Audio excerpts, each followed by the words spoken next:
अस्सलाम वालेकुम। आपका अमीन इकबाल फिर हाज़िर है आपके पास अपनी ज़िंदगी की कुछ सीख लेकर। आज का जो मौजू है मेरे लिए बहुत अहम है।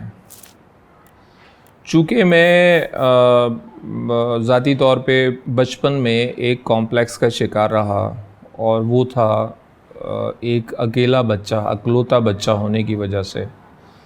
मैं मेरी वालिदा और मेरे वालिद साहब के साथ तो बहुत एसोसिएशन थी, लेकिन फिर भी जो सिबलिंग्स होते हैं इनकी जो लड़ाइयाँ, नोक-झोंक, सुलह करना, साथ देना, उसकी कमी को बहुत महसूस करता था।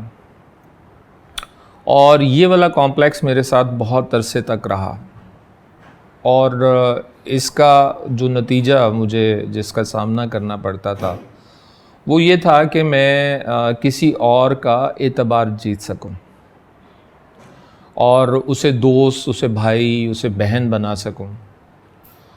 तो लेकिन मैंने देखा कि ज़िंदगी में वक्त के साथ साथ आहिस्ता आहिस्ता एतबार, एतमाद और एक दूसरे पे यकीन करना जो है वो ख़त्म होता चला जा रहा है। जब ज़ाहिर बात है कि जिसे हम धोखा कहते हैं, जब हमें मुझे ज़िंदगी में ऐसा होना महसूस किया मैंने कि मेरे साथ भी कुछ धोखे हुए हैं या मेरा भी एतबार तोड़ा गया है, तो मैंने ये सोचना शुरू किया कि ये क्यों कर होता है। ये तो एक इंसान के लिए बहुत आसान रास्ता है कि आप किसी का एतमाद हासिल करें, किसी का दिल जीतें और फिर उसे धोखा दे दें। तो अगर ये यकीन करना इंसान का एक दूसरे के ऊपर ख़त्म हो जाएगा तो ज़िंदगी आसान नहीं रहेगी। जैसे जैसे मैंने ये गौर करना शुरू किया और मैंने तारीख़ पढ़नी शुरू की, तो मैंने जितनी भी सिविलाइजेशन देखी जिनमें पैगंबर उतरे या जिनमें सूफ़ी उतरे, उन मुआशरों के अंदर शुकूक व शुबहात और एतबार की कमी को ही पाया। ये यकीन क्यों ज़रूरी है, मैं इसमें अपनी ज़िंदगी की एक छोटी सी कहानी सुनाना चाहता हूँ जिसने आज मुझे शायद ये मेरी ज़िंदगी का टर्निंग पॉइंट था जिसकी वजह से आज मैं सो कॉल्ड एक तख्लीक कार कहलाता हूँ। दोस्तों, मैं क्लास 8th में था, तो मेरा एक साथी दोस्त था मेरी क्लास में जो कि पंजाबी शायरी बहुत अच्छी करता था और मेरा भी चूँकि पढ़ने पढ़ाने और मेरी वालिदा जो है वो कहानियाँ सुनने और पढ़ने की आदी थी, तो मेरे घर में भी ज़ाहिर बात है कि मैंने अम्मी को देखकर डाइजेस्ट पढ़ना और चीज़ें पढ़ना और फिर ये साबित करने के लिए कि मैं पढ़ता हूँ तो लिख भी सकता हूँ, तो मैंने लिखना शुरू किया। तो मेरे जो टीचर आते थे वो मेरे उस दोस्त को खड़ा करके जो है वो कहते थे तुम कुछ सुनाओ, तो मेरे अंदर एक जेलसी जो है वो पैदा होती थी। तो वो पंजाबी शायर था और मैं नसर लिखता था। तो नसर लिखने के हवाले से मैंने उससे जानना शुरू किया कि ये अपने आप को पॉलिश कैसे करता है। तो दोस्तों, उस ज़माने में जैसे आज के ज़माने में मोटिवेशनल स्पीकर्स हैं, उस ज़माने में सूफ़ी, बाबाज़ और ये सारे लोग होते थे जो आपको सीख देते थे।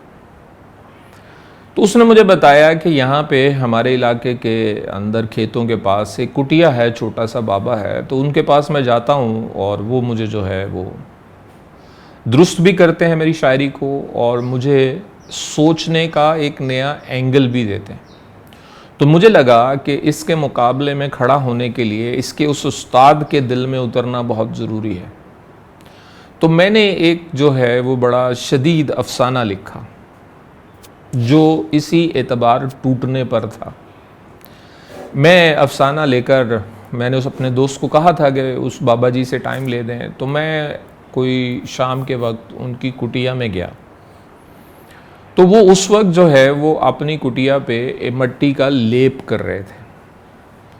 तो दोस्तों, मैं जैसे ही गया तो मैंने उनसे कहा कि आपको मेरे दोस्त जावेद ने कहा होगा मैं ये अफसाना आपके पास लेकर आया हूँ।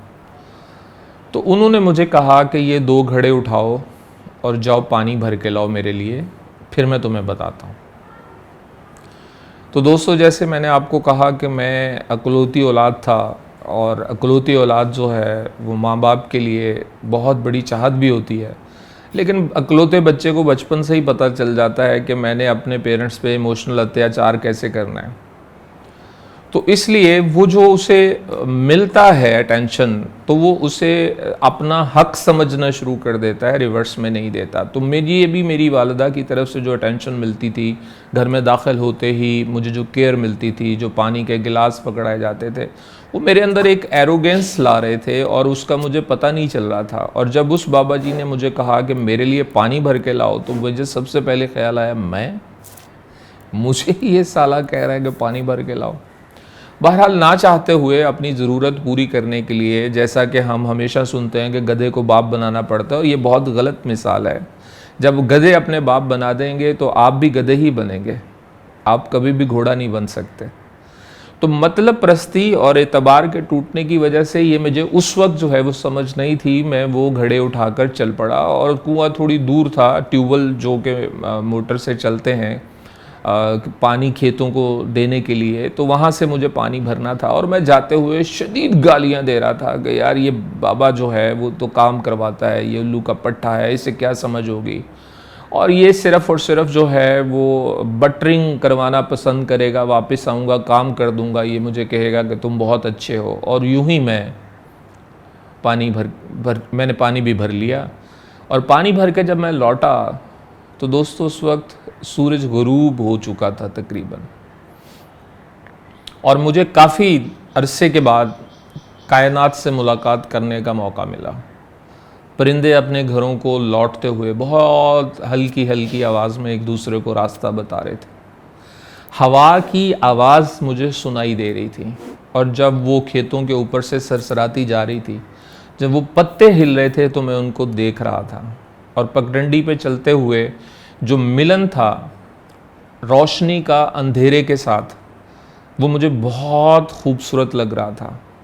मुझे लग रहा था कि ये जो मिलन है, ये जो ट्रांजिशन है, ये इंसान की ज़िंदगी की हर मोड़ पर आती है। मैं बहुत अच्छे एहसासात के वापस लौटा तो बाबा जी अपनी कुटिया में एक लालटेन को जलाकर बैठे हुए थे, और उन्होंने मेरे अफसाने वाले 4-5 कागज़ ज़मीन पर रखे हुए थे। मुझे उन्होंने कहा बैठ जाओ। मैं बैठ गया, और उन्होंने मुझे कहा कि मुझे इससे सच बोलोगे? तो मैंने कहा कि जी मैं सच बोलूँगा। मैं फिर अपनी एरोगेंस में वापस चला गया। तो उन्होंने मुझे कहा कि जब तुम पानी भरने जा रहे थे तो तुम्हारे जहन में क्या ख्यालात चल रहे थे? तो मैंने कहा ये अगर सच बोला तो आप मुझे अपनी कुटिया से निकाल दोगे? उन्होंने कहा मैं वादा करता हूँ नहीं निकालूंगा। मैंने कहा कि मैं दिल में गालियाँ देते हुए जा रहा था। तो उन्होंने कहा अच्छा, और जब वापस आ रहे थे? तो मैंने कहा कि बाबा जी वापस आते हुए पहली दफ़ा मैं इस कायनात, इस ज़मीन, परिंद चरिंद, जानदार और इवन हवा की आवाज़ भी सुनने के काबिल हुआ। मुझे लगा कि पहली बार मुझसे हवा कुछ कह रही है। तो बाबा जी मुस्कुराए और मुझे कागज़ दिए, और उन्होंने कहा जब भी लिखो तो इसी मूड में लिखना जैसे तुम्हारा वापस आते हुए था, चूँकि जब तुम्हारा कायनात पे एतबार होता है तो तुम्हारे अंदर की खिड़की खुलती है। ये वो सबक था जब वो मैं लेकर उठा, तो मैंने हमेशा कोशिश की कि कभी भी ऐसी चीज़ लिखूं या कहूं नहीं जब तक मैं बाबा जी का पानी भरकर वापस आने वाले रास्ते पे जैसा मैं एहसास कर रहा था, महसूस कर रहा था, वैसा मेरे अंदर एहसास ना फूट रहा हो। तो दोस्तों इस जगह से मुझे लगा कि कायनात के ऊपर आप एतबार करते हैं तो कायनात आप वापस देती है। तो इंसानों को भी इसलिए पैदा किया गया। फिर एक नेचुरल वाक़या होता है कि जब हम सुनते हैं कि जैसा आप देखते हैं वैसा आप बनते हैं। मैंने ये महसूस किया है, और आप इसका तजर्बा करके देख लीजिए, कि जब कोई इंसान जमाई लेता है तो सामने वाला भी जमाई लेता है। जब आपके चेहरे पे मुस्कुराहट सजी हुई होती है, जो कि सदक़े के तौर पे कहा जाता है, तो दूसरों के चेहरे पे भी मुस्कुराहट होती है। और जब हम कहीं पे किसी को रोता देखते हैं तो आपके अंदर भी आंसू गिरना शुरू हो जाते हैं।